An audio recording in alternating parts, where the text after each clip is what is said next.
अभिमान में भूल के बैठे थे कि मैं सुंदर हूँ, उस दिशा में तो विष्णु मोहिनी ने देखी च नहीं। अब नारद जी ने सोचा कि जे वाली लाइन में आई च नहीं, उचट के वो लाइन चले गए। उचट के जा रहे, देख तो ले, देख तो ले, देखे नहीं रहे, क्या कर ले, देखे ही नहीं रहे, कौन क्या कर ले। ये नारद जी बार बार उचट उचट के कुर्सी बदल रहे हैं। बंदर है ना, बंदर तो उचटता ही है, भगवान की लीला। नारद जी सोचने लगे कि देख क्यों नहीं रही, शायद दिख नहीं रहा हूँ। एक बार उठते और जो उठते सीधे खंबा तक, वो खंबा तक उठते, उधर कुर्सी खाली थी। नारद जी वहां बैठ गए। वहां उठते तो ये रुद्रगण पीछे पीछे चले गए, हंसने लगे। अरे क्या सुंदर रूप मिला हो, क्या ब्यूटीफुल, आहा कितना सुंदर। विष्णु मोहिनी तो बिल्कुल माला डालेगी। नारद जी को लगा मेरी तारीफ हो रही, वो मेरी तो तारीफ हो रही है। नारद जी उचट उचट के कुर्सी बदलने लगे, पर विष्णु मोहिनी देखे ही नहीं रही है। एक बार एक सहेली ने बोली, जिज्जी ये बंदर बार बार उचट रहा हो, क्या कर रहे? बोले हाँ यार, शादी में बंदर क्या कर रहा है, अशुभ हो रहा है जिज्जी, ये बंदर को देखना मती, और तुम देखोगी तो गड़बड़ हो जाएगा। ऐसा लगता है तुम्हारे घूंघट के नीचे आके मुंह ऐसा ताकने वाला है।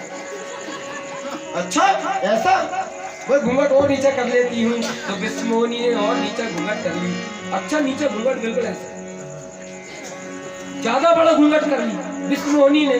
तो नारद जी ने सोचा यार पहले मुंह खुला था, पहले मुंह खुला था तो मैं दिखाई जाता, और अब तो मुंह ही ढक गो, अब कैसे होगा।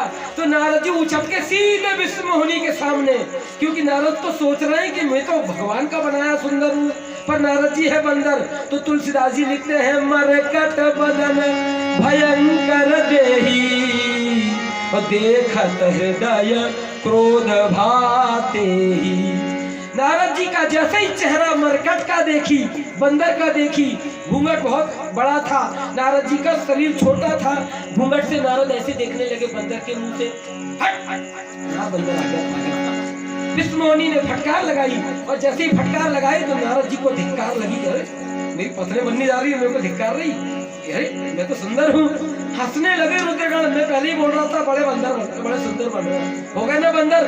और नारद जी को धिक्कार लगाते हुए सब सहेलियां कहने लगी, मरकट बदन भयंकर देही, देखत हृदय क्रोध भाते।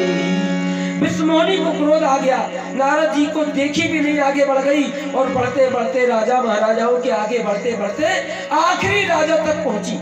पर नारद छटपटाने लगे, मेरे को माला डली नहीं है, अब आखिरी बचा है, और पूरे निपट गए, और मैं सामने आ रहा हूँ, माला डाली नहीं रही है, होगा कैसा। तो नारायण तो ये लीला करने वाले थे। आखिरी राजा के किनारे नारद भी पहुंचे, और विष्णु मोहिनी तो पहुंच ही गई थी।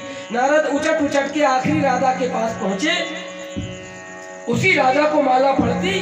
पर उसी समय में क्या हुआ, भगवान नारायण तत्काल प्रकट हुए, और धरी न पतनु तह गय कृपाला, और विष्णु मोहिनी मेली जयमाला।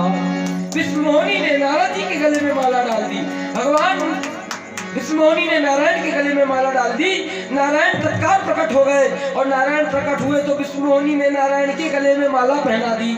जैसे ही माला पहनाई तो तुलसीदास जी कहते हैं, नारायण ने विष्णु मोहिनी का हाथ पकड़े, और सब राजा के सामने से विष्णु मोहिनी को अपने वैकुंठ ले जाने लगे। नारद जी छटपटा गए। तुलसीदास जी कहते हैं, दुल्हन ले गए लाठी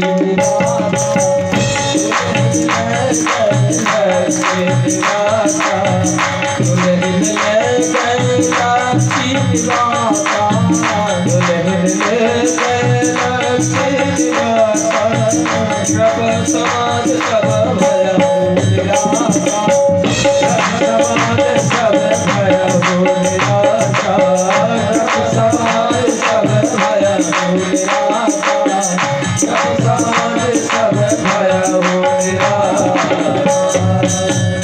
जल्दी जन्म करवाना, इसलिए बहुत संक्षेप में कह रहा हूँ। श्री नारद जी देखते रह गए, नारायण ने हाथ पकड़ा और अपनी दुल्हनिया को लेते चले गए। नारद जी ने देखा कि नारायण ने मेरी पत्नी को हरण कर लिया, और मेरी पत्नी ने विष्णु मोहिनी को पत्नी मान चुका था, मेरी पत्नी ने नारायण के गले में माला डाल दी। भगवान को जो स्वयंवर में आने की क्या जरूरत थी, मुझे जब सुंदर बनाया था तो ये क्यों आए।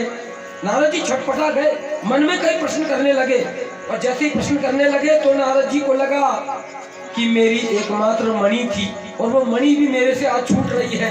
तो नारद जी बिगलाने लगे, अकुल व्याकुल होने लगे।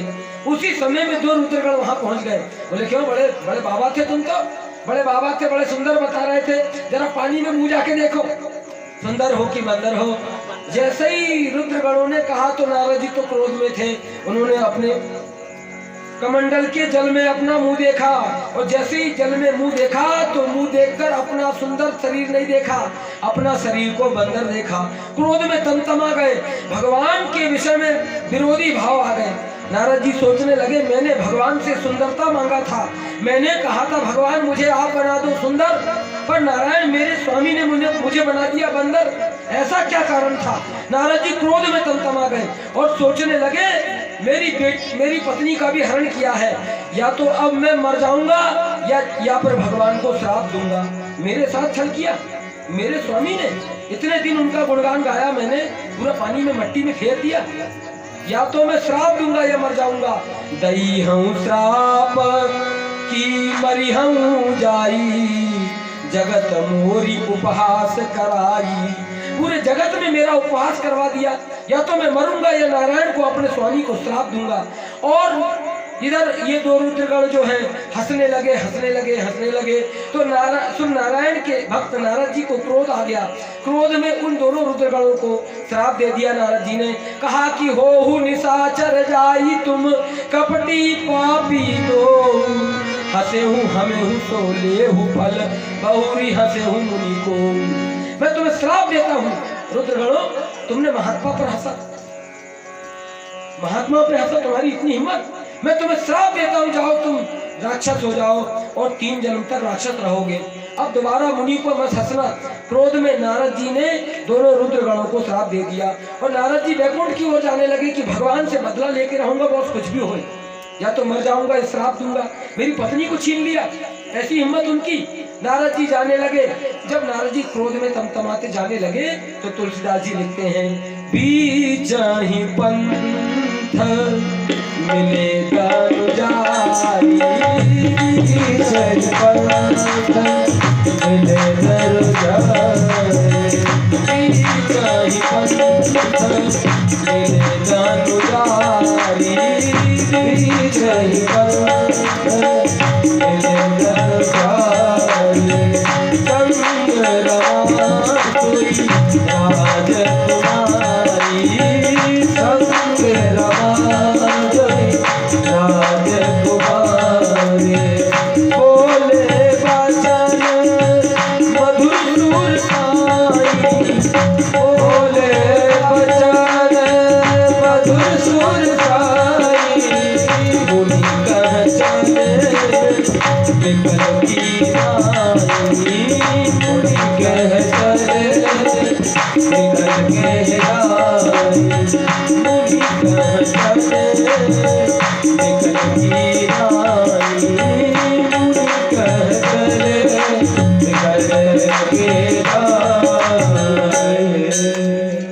श्री नारद जी क्रोध में तमतमाते जाने लगे, जल्दी जल्दी वैकुंठ की ओर जाने लगे। पर नारायण तो लीला कर रहे हैं, नारायण अपने भक्त नारद के अभिमान को चूर करने की लीला कर रहे हैं, इसलिए भगवान नारायण वैकुंठ में नहीं मिले। कहाँ मिले? तुलसीदास जी लिखते हैं, बीच ही पंथ मिले धनुजारी भगवान और सुरारी नारायण बीच रास्ते में नारद को मिल गए। किसी ने पूछा तुलसीदास जी से कि हे तुलसीदास जी ये बताओ कि नारद जी को भगवान बीच में क्यों मिले? बोले बीच में इसलिए मिले क्योंकि भगवान से बैर रख रहे हैं नारद, भगवान से बदला लेना चाहते हैं और ये क्रोध में भरे हुए हैं, अभी बोध नहीं है। पर ध्यान देना, गोस्वामी जी कहते हैं क्रोध जो है ना वो क्रोध नरक का रास्ता है। क्रोध किसका रास्ता है? नरक का रास्ता है। और नारद जी क्रोध में तमतमाए हुए हैं। भगवान चाहते तो वैकुंठ में मिल सकते थे, पर भगवान बीच रास्ते में इसलिए मिले क्योंकि क्रोध जो है वो नरक का द्वार है, नरक का रास्ता है। भगवान ने सोचा मेरे नारद को क्रोध है और संसार में 3 बड़े शत्रु हैं मनुष्य के, तात 3 अति प्रबल खल, काम क्रोध अरुलोभ, मुनि विज्ञान ध्यान मन करहि निमिष महु क्षोभ। काम क्रोध और लोभ ये मनुष्य के 3 बहुत बड़े शत्रु हैं।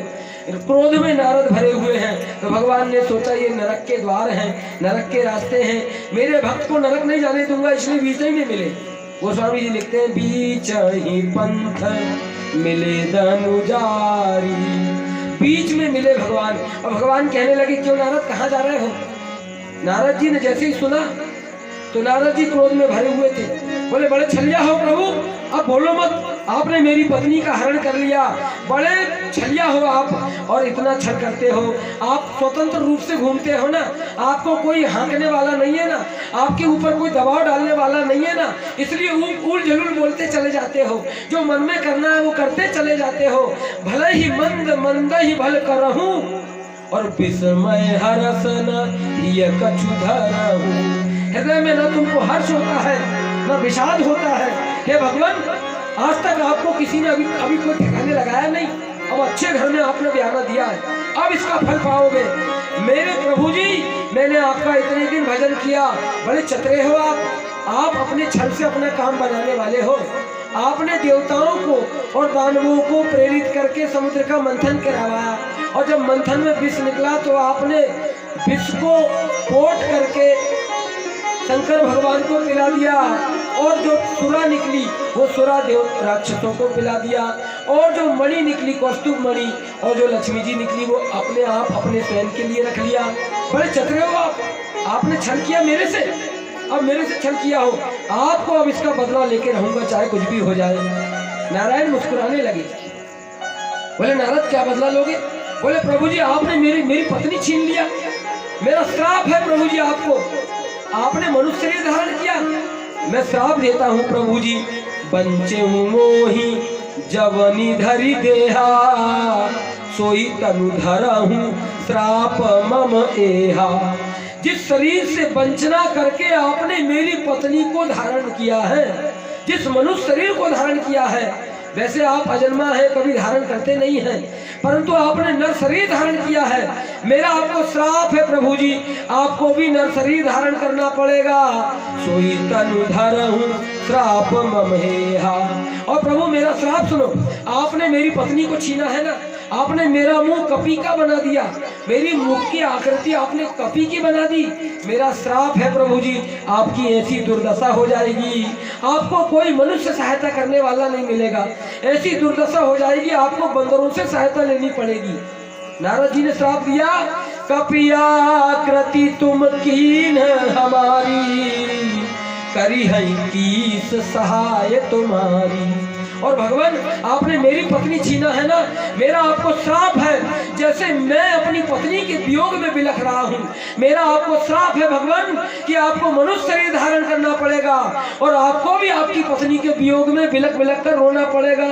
नारी बिरह तुम होब दुखारी, कभी आकृति तुम कीन हमारी। तुम नारी के विरह में रोगे। भगवान को श्राप दे डाला नारद जी ने। जैसे ही नारद जी ने श्राप दिया तो नारद जी श्राप देते देते बहुत बोलते चले गए, पर भगवान ने श्राप को अंगीकार कर लिया।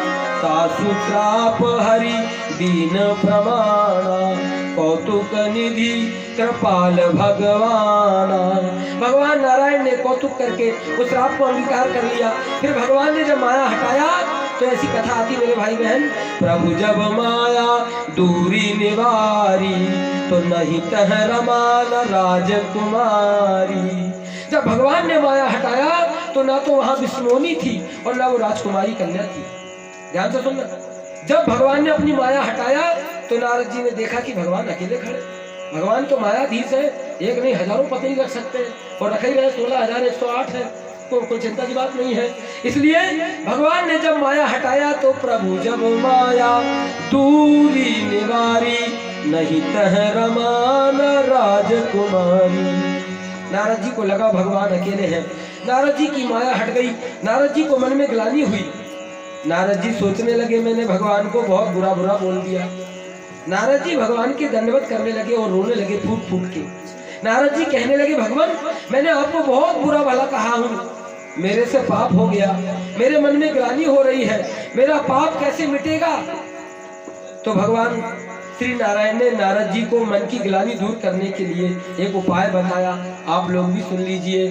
श्री भगवान नारायण ने कहा, नारद अपने मन की ग्लानि मिटाना हो तो ये काम करो। बोले कौन सा काम प्रभु जी?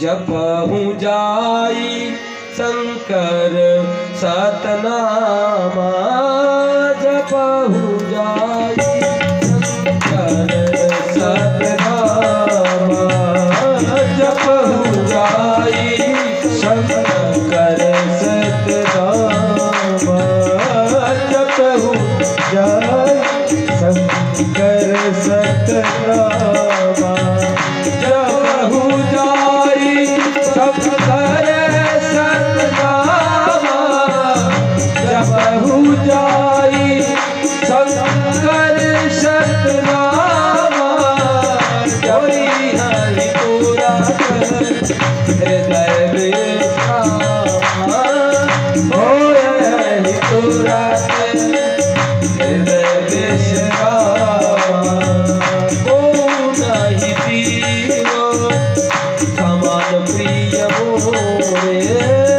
को नहीं जीव समान प्रिय मोरे, पर प्रीति तजौ जानि मोरे, आस पर प्रीति तजौ जानि मोरे, शिव पर जेहि पर पार करहि पुरारी, जेहि पर कृपा जेहि पर कृपा करहि पुरारी, जेहि पर कृपा करहि पुरारी, तोरण पावन भगति हमारी, तोरण पावन भगति हमारी। हे भगवान शंकर के उपासक नारायण कहने लगे, हे नारद, अगर मन की ग्लानि मिटाना है तो शंकर जी के 100 नामों का जाप करो, और 100 नामों के जाप करने से तुम्हारी ग्लानि मिट जाएगी। मेरे भाई बहन, मन में ग्लानि हो जाए तो भगवान शंकर के 100 नामों का जाप करना चाहिए, ऐसा रामचरित मानस कहती है। और हृदय में अंगीकार कर लिया नारद जी ने। भगवान अंतर ध्यान हो गए। फिर वो दोनों रुद्रगण आते हैं। फिर ऐसी कथा आती कि वो दो रुद्रगणों ने अपने श्राप से मुक्त होने का उपाय पूछा। नारद जी ने कहा कि मेरी वाणी निकल गई, तुम राक्षस होके रहोगे, पर चिंता मत करो, तुमको मारने के लिए भगवान अवतार लेंगे और तुम 3 जन्मों तक राक्षस बने रहोगे। इसी कारण से वही राक्षस, वही रुद्रगण 2 जो हैं, श्राप मिला जिनको, वो राक्षस हुए, और वही राक्षस कुंभकर्ण और रावण कहलाए। एक जन्म के कारण ये भी है। हे पार्वती, इसी कारण से नारद जी ने भगवान को श्राप दिया, श्री विष्णु को श्राप दिया। इस श्राप के कारण भगवान को अवतार लेना पड़ा। 3 कारण हो गए। हे पार्वती, आगा एक और कारण सुनो। एक कल्प में एक बहुत बड़े प्रतापी राजा हुए, उनका नाम था स्वयंभू मनु। स्वयंभू मनु नाम के राजा हुए। उनकी पत्नी का नाम था शतरूपा। उनके 2 पुत्र हुए। एक बड़े बेटे का नाम था उत्तानपाद और दूसरे बेटे का नाम था प्रियव्रत। बड़े बेटे का नाम उत्तानपाद था, जिसका बेटा हुआ ध्रुव, और लघुश्रुत नाम प्रियव्रत ताहि, वेद पुराण प्रशंसहि जाहि। दूसरे छोटे बेटे का नाम प्रियव्रत था, जिसकी प्रशंसा वेदों ने गाई। हे पार्वती, मनु शतरूपा की एक बेटी थी, उनका नाम था देवहूति, जो कर्दम ऋषि को ब्याही गई। और कर्दम ऋषि के संयोग से देवहूति के घर में भगवान श्री कपिल भगवान का जन्म हुआ, जिन्होंने सांख्य शास्त्र का बखान किया। ऐसा भरा पूरा परिवार पार्वती, क्या बताऊं। इन्होंने बहुत साल तक भगवान की आज्ञा से राज्य किया, पर जब बहुत साल तक राज्य किया तो एक दिन मनु जी को लगा, क्या लगा, मनु जी को एक दिन मन में विचार आया कि मैं बूढ़ा हो गया हूँ, मेरी 4थी अवस्था आ गई, पर अभी तक मैं भोग विलास में लिप्त हूँ। मनु जी के मन में विचार आया, हो ही न विषय विराग, भवन बसत भा चौथपन, हृदय बहुत दुख लाग, जन्म गयऊ हरि भगति बिनु। हो ही बिना विषय विराग, मनु जी को लगा कि विषयों से वैराग्य ही नहीं हो रहा है, बुढ़ापा आ गया। हम लोगों की भी यही स्थिति मेरे भाई बहन, बुढ़ापा आ जाता है पर घर परिवार की झंझटों से विराग नहीं होता। कई सियाने सियाने बैठे हैं, मन ही नहीं लगता, ना तो कथा में मन लगता है ना घर में मन लगता है। कई सियाने हैं, वो तो भाग्यशाली है आप लोग जो कथा सुन रहे हैं, इतने भाग्यशाली हैं क्या बताऊं। इतनी रात हो चुकी है, भगवान के जन्म मुझे जल्दी कहना है, आप लोग कथा सुनने के भाग्यशाली हैं। मनु जी को लग रहा है कि मेरी चौथी अवस्था आ गई, पर विषयों से मेरा वैराग्य नहीं हो रहा है। ओ ही न विषय विराग भवन बसत भा चौथपन, हृदय बहुत दुख लाग जन्म गयं हरि भगति बिनु। बिना भगवान की भक्ति के मेरा जन्म जा रहा है, ऐसे ही बर्बाद नहीं होने दूंगा। तो क्या किया मनु जी ने? मनु जी ने अपने दोनों बेटों को बुलवाया और कहा कि सुनो बेटो, ये राज्य की चाबी पकड़ो, अब हम लोग राजपाट नहीं संभालेंगे। बड़ी बूढ़ी माताओं को भी चाहिए कि जब बहू बेटी घर में आ जाए, बहू आ जाए घर में और संभालने योग्य बहू हो जाए, तो कुचना की चाबी बहू को दे देना चाहिए कि बेटी मैंने इतने दिन जे घर संभाली, अब तुम संभालो। और मुंडे दादाओं को भी चाहिए कि सारी प्रॉपर्टी अपने नाम पे करके ना बैठे रहे आखिरी तक। ये तो भाई भाई लड़ रहे भगवान, समय आने पे बंटवारा कर दो, कहाँ पे झगड़ा बना के जा रहे हैं। मतलब समय आने पे उसका झगड़ा नहीं होना चाहिए बाद में, समय आने पर होश में सब बंटवारा करके भरा पूरा परिवार करके छोड़ के जाए। झगड़ा बना के जा रहा है तो यहाँ तो जिंदगी भर लड़ता रहा, वहाँ जाके भी लड़ाई करने का कोई मतलब नहीं है। समय आने पर सब कुछ गड़बड़ हो जाता है। मनु जी सोचने लगे क्या करूं। दोनों बेटों बेटियों को बुलवाया, सबको बुलवाकर कहा कि ये राज्य की चाबी पकड़ो, अब हम राज्य नहीं लेंगे, हम भगवान का भजन करेंगे। मनु जी शत्रुपा जी ने अपने दोनों बेटों को राज्य सौंप दिया और अपने बड़े बेटे को राज्य सौंप दिया, छोटे बेटे को सौंप दिया। और भगवान की प्रेरणा से मनु जी तपस्या करने के लिए जाने लगे। कहाँ गए?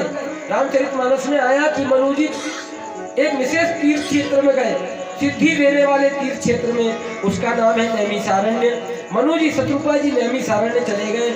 मुनि महात्माओं ने देखा कि मनु शत्रुपा आए हुए हैं, ये सृष्टि के आदि पुरुष हैं। तो मनु शत्रुपा को स्वयं सृष्टि के आदि पुरुष जानकर मुनि महात्माओं ने गोमती नदी में स्नान करवाया और 12 अक्षर मंत्र की दीक्षा दिया। और 12 अक्षर मंत्र की दीक्षा देकर प्रतिदिन मनु शत्रुपा भगवान के भजन में लग गए, भगवान का भजन करने लगे। साउंड बढ़ाओ, गेन बढ़ाओ, गला गीतरा बहुत है। भगवान का भजन करने लगे और एक ही इच्छा है मन में। क्या इच्छा है? मनु जी और शत्रुपा जी की भगवान की भक्ति करते हुए एक इच्छा है। हम लोगों की भी ये इच्छा होनी चाहिए मेरे भाई बहन। ये इच्छा बन गई, उर अभिलाष निरंतर होई, उर अभिलाष निरंतर होई, उर अभिलाष निरंतर होई। निरंतर उर में अभिलाषा होने लगी। कैसी? देखिए नयन, देखिए नयन परम प्रभु सो। भगवान परम प्रभु को देखना चाहते हैं। हम लोगों की भी ये इच्छा होनी चाहिए मेरे भाई बहन, ये आंखों से हम परमात्मा का दर्शन करने लगे। मनु जी मन में सोचने लगे कि यदि वेद के ये स्वरूप, ये वचन सत्य हैं कि जिन परमात्मा के अंश से ब्रह्मा विष्णु महेश उत्पन्न होते हैं, वो परमात्मा आम जनता के लिए सुलभ है। यदि वेद ने ये सच बात कहा है तो हे परम पिता परमात्मा, हमारी इच्छा पूरी करो। परमात्मा की प्राप्ति करने के लिए, उन परमात्मा का दर्शन करने के लिए मनु जी तपस्या करने लगे। 10,000 वर्ष तक एक पैर पर खड़े होकर तपस्या किया, 6,000 वर्ष तक कंदमूल फल खाकर तपस्या किया, 7,000 वर्ष तक केवल पानी के सहारे तपस्या किया। मनु जी और शत्रुपा ने 23,000 वर्ष तक तपस्या किया। रामचरितमानस में 23,000 वर्ष की तपस्या लिखी है। जब इतनी कठिन तपस्या किया, भगवान को आंखों से, खुली आंखों से देखना चाहते हैं, ये तपस्या करके प्राप्त करना चाहते हैं, ये खुली आंखों से देखना चाहते हैं मेरे भाई बहन। ये बात बहुत ध्यान से सुनिएगा। जो लोग जो कहते हैं कि भगवान के दर्शन नहीं हो सकते, टोटल मूर्ख है वो। पढ़े ना लिखे, अंगूठा छाप, लिविंग पिरिंग पान भंडार कुछ भी देखते रहते हैं, बत्ती भगवान के दर्शन प्रत्यक्ष हो सकते हैं, साक्षात हो सकते हैं। जैसे मुझे आप देख रहे हैं और मैं आपको देख रहा हूँ, इसी कली काल में हुए हैं और इसी कली काल में हो सकते हैं और तत्क्षण हो सकते हैं अगर आपका ऐसा प्रेम हो जाए तो। भगवान के दर्शन बहुत सुलभ हैं, इतने सुलभ हैं कि इनसे सुलभ कुछ नहीं है, पर दिखते बहुत सुलभ हैं पर थोड़े से कठिन हैं। परमात्मा के दर्शन इनकी इच्छा बनी हुई है, अपनी खुली आंखों से भगवान का दर्शन करें। तो ये जब बहुत तपस्या करने लगे तो तुलसीदास जी कहते हैं, विधि हरिहर तप देखी अपारा, विधि हरिहर तप देखी अपारा, विधि हरिहर तप देखी अपारा, विधि हरिहर तप देखी अपारा, विधि हरिहर तप देखी अपारा। बजो समीप आए बहु बारा, बजो समीप देवारा, मानव वर बहु भांति लुभाए, मानव वर बहु भांति लुभाए, परम धीर नहीं चलाए, परम धीर नहीं चलाए, परम धीर नहीं चलाए। मनु जी, शत्रुपा जी तपस्या करने लगे, अखंड तपस्या करने लगे। इनका शरीर क्षीण हो गया। मेरे भाई बहन, ब्रह्मा विष्णु महेश इनकी तपस्या देखकर आए और कहने लगे, हे मनु जी मांगो क्या मांगते हो। ब्रह्मा जी कहने लगे, मांगो क्या मांगते हो। पर मनु और शत्रुपा ने इनसे कुछ नहीं मांगा। कहने लगे, आप हमारी इच्छा पूरी नहीं कर सकते। ब्रह्मा जी बोले, मैं भी पूरी नहीं कर सकता, मैंने तो बड़े बड़ों की इच्छा पूरी किया। मनु जी बोले, आप हमारी इच्छा पूरी नहीं कर सकते। क्यों? क्योंकि जो मैं चाहता हूँ वो आप दे नहीं सकते। बोले, बताओ तो क्या चाहते हो। बोले, मैं ये चाहता हूँ कि जिनसे तुम उत्पन्न हुए हो उन अंशी भगवान को मैं देखना चाहता हूँ, जो तुम्हारे भी बाप हैं उनको मैं देखना चाहता हूँ खुली आंखों से। मनु जी शत्रुपा जी की बातें सुनकर ब्रह्मा विष्णु महेश लौट गए। जब इनका शरीर हड्डी हड्डी हो गया, बिल्कुल प्राण छूटने वाले थे, तो उन्हीं परमात्मा श्री राम ने, निर्गुण निराकार ब्रह्म कण में रमने वाले राम ने आकाशवाणी किया। आकाशवाणी करके कहा कि आप जो चाहते हो आपको मिल जाएगा, आप चिंता मत करो। बोले कृपा निधान पुनि, भगवान कृपा निधान बोले। क्या बोले? बोले कृपा निधान पुनि, अति प्रसन्न मोहि जानी, मांगहु बर जोई भाव मन, महादानी अनुमानी। जो तुम्हारे मन में भा रहा है वो मांगो। जैसे ही इन्होंने आकाशवाणी सुना, भगवान का स्वर सुना, तो इनका शरीर पुनः हष्ट पुष्ट हो गया। ये समझ गए ये परमात्मा की आवाज है और ये हाथ जोड़कर आकाश की ओर कहने लगे, हे प्रभु, अगर आप सच्चे परमात्मा हैं, अगर आप सेवक के हितकारी हैं, तो हमारी एक ही इच्छा है। बोले, कौन सी इच्छा? जो हमार हित हम परने हो, जो हमार हित हम परने हो, तो प्रसन्न प्रभु होई कर देहु, तो प्रसन्न प्रभु होई कर देहु, जो स्वरूप बस शिव मन माही, जो स्वरूप बस शिव मन माही, यही कारण मुनि जतन कराही, यही कारण मुनि जतन कराहे, जो भूसुंडी मन मानस हंसा, जो भूसुंड मन मानस हंसा, सगुण अगुण यही निगम प्रशंसा, सगुण अगुण यही निगम प्रशंसा, देखई हम स्वरूप भरी लोचन, देखई हम स्वरूप भरी लोचन, कृपा करहु प्रणकार विमोचन, कृपा करहु प्रणकार विमोचन। भगवान श्री नारायण के सामने, ब्रह्म के सामने मनु जी खड़े हुए, शत्रुपा जी खड़ी हुई, हाथ में हाथ जोड़ी हुई और कहने लगी कि जो स्वरूप शिव जी के मन में बसता है ना, और जो काकभूषुंडी के मानसरोवर में बसने वाले राम जी हैं, जो ब्रह्म, जो स्वरूप शिव जी के हृदय में बसता है, जो स्वरूप भूषुंडी काकभूषुंडी के हृदय में बसता है, उस स्वरूप के हम दर्शन करना चाहते हैं। अगर आप हमारी इच्छा पूरी करना चाहते हो तो वो स्वरूप हमारे सामने प्रकट हो, उन भगवान को हम देखना चाहते हैं। तो परमात्मा श्री राम जी भक्त के वशीभूत हैं, ये प्रकट हो गए। तुलसीदास जी कहते हैं नील सरोरुह नील मणि नील नीरधर श्याम लाजहि तन शोभा निरखी कोटि कोटि सतकाम। करोड़ों करोड़ों कामदेव लजा जाए, ऐसे सुंदर भगवान प्रकट हो गए। नील सरोरुह नीलमणि, नीलमणि के समान नीले वर्ण वाले, नील कमल के समान नील कमल वर्ण वाले और नीले आकाश के समान स्वरूप वाले परमात्मा श्री राम जी प्रकट हो गए। साथ में और प्रकट हुआ कौन?